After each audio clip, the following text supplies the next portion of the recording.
La parole à Mohamed Noueguet, 2 minutes. Bien.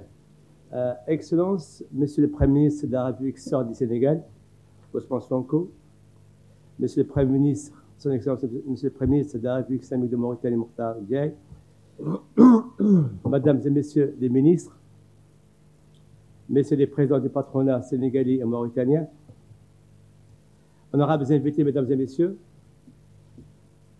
j'ai tellement de choses à dire, c'est la relation entre l'État sénégalais et l'État mauritanien blanc qui forment un seul peuple. Mais compte tenu du temps, je serai limité à présenter une note sur le secteur bancaire mauritanien. Je me présente, je m'appelle Mohamed Noueguet, je suis le président du groupe AON. Abdel Noueguet, c'est un groupe qui a été créé dans les années 50 par mon père, Abdallah Noueguet, Allah yarhamou, que Dieu son âme. Et depuis lors, effectivement, c'est un groupe qui un groupe diversifié qui touche au commerce, l'agro-industrie, la pêche, les finances à travers la Banque nationale de Mauritanie que je dirige. Et nous avons aussi certains investissements dans la sous-région. Mali, Côte d'Ivoire, Guinée. Au Sénégal, j'ai essayé, malheureusement, je n'ai pas pu. Ceci étant, c'est un honneur de prendre la parole aujourd'hui en ce moment empreint d'histoire et de perspectives pour nos donations. Permettez-moi d'abord de rappeler brièvement, mais avec fierté, le chemin parcouru par le secteur bancaire mauritanien, un levier important pour notre économie. Un bref rappel historique, avant 1973, le paysage bancaire mauritanien était constitué exclusivement d'institutions étrangères, principalement françaises. Avec la création de notre monnaie nationale, à savoir l'Ouguiya, la Mauritanie a pris un tournant historique en affirmant sa souveraineté économique. Cependant, le retrait des banques étrangères a laissé un vide que l'État et les capitales nationales ont entrepris de combler progressivement, établissant ainsi les assises dans le secteur financier national. En 1987, la Banque arabo-africaine BAM a été transformée en Banque mauritanienne pour le commerce international, la BMCI. En 1989, deux banques ont fusionné, à savoir la BIMA, la Banque nationale pour la Mauritanie, qui a été une filiale de la BIAO, et la SNB, la Société mauritanienne des banques, qui a été une filiale de la Société générale, ont fusionné en 1989 et ont donné naissance à la Banque nationale de Mauritanie que j'ai déjà aujourd'hui.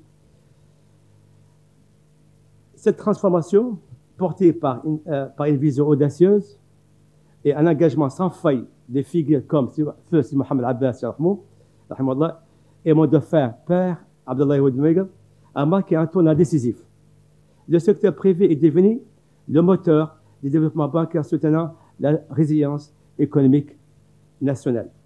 Avant la privatisation, l'État a injecté des fonds importants pour soutenir les banques en difficulté. Je dirais toujours, pas souvent, toujours plutôt. En revanche, depuis son désengagement du secteur financier, les banques contribuent de manière substantielle aux recettes du trésor public. Un secteur renforcé et modernisé au cours de ces 5 dernières années, des réformes profondes ont été entreprises par l'autorité de tutelle, à savoir la Banque centrale de Mauritanie, pour moderniser le secteur bancaire. 1. Renforcement de la supervision bancaire garantissant une stabilité accrue, création d'un marché d'échange interbancaire favorisant la transparence et l'efficacité, modernisation des moyens de paiement intégrant des systèmes de compensation modernes et, dernière, la promotion d'une inclusion financière permettant à davantage de citoyens mauritaniens et d'entreprises d'accéder aux services bancaires. Ainsi, à la fin de 2023, le secteur bancaire mauritanien compte 17 établissements de crédit, dont 3 à capitaux étrangers, réunis dans une association, à savoir l'Association professionnelle des banques mauritaniennes, l'APBM. C'est la période de 2020 à 2023, le secteur a bénéficié d'un environnement macroéconomique favorable, marqué par une forte progression des comptes bancaires, passé de 481 000 comptes à 1 630 000 comptes, grâce aux efforts d'inclusion financière et au développement des paiements mobiles. Les dépôts bancaires ont augmenté de 64% pour s'élever à plus de 3 milliards de dollars. Parallèlement, les crédits ont progressé de 48%, atteignant plus de 2 milliards de dollars et traduisant une injection supplémentaire de plus d'1 milliard de dollars.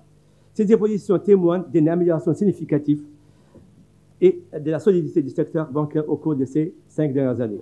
Cette situation a conduit à une contribution significative au financement des projets structurants pour l'économie mauritanienne, incluant à titre illustratif et non exhaustif le soutien à l'extension des infrastructures aéroportuaires. Monsieur le Premier ministre, je tiens à vous rappeler que l'aéroport où vous avez atterri il y a 2 jours a été financé par les banques mauritaniennes et construit par une entreprise nationale mauritanienne, l'aéroport de Nouakchott.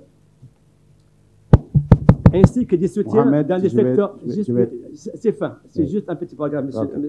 Cher ami. Je vous remercie. Alors, à titre, bien sûr, aussi des soutiens dans les secteurs halieutiques et agricoles, en avenir commun. Notre trajectoire, bien que distincte, partage des défis et des ambitions communes. Le secteur bancaire constitue un levier crucial pour promouvoir collaboration mutuellement bénéfique à même de soutenir le développement durable de nos nations.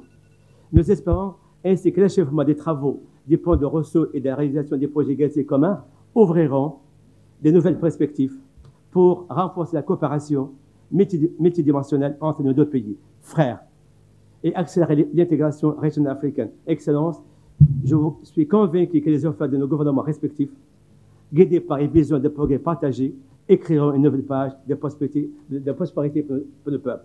Je vous remercie. Et je tiens à vous dire que je suis sénégalais.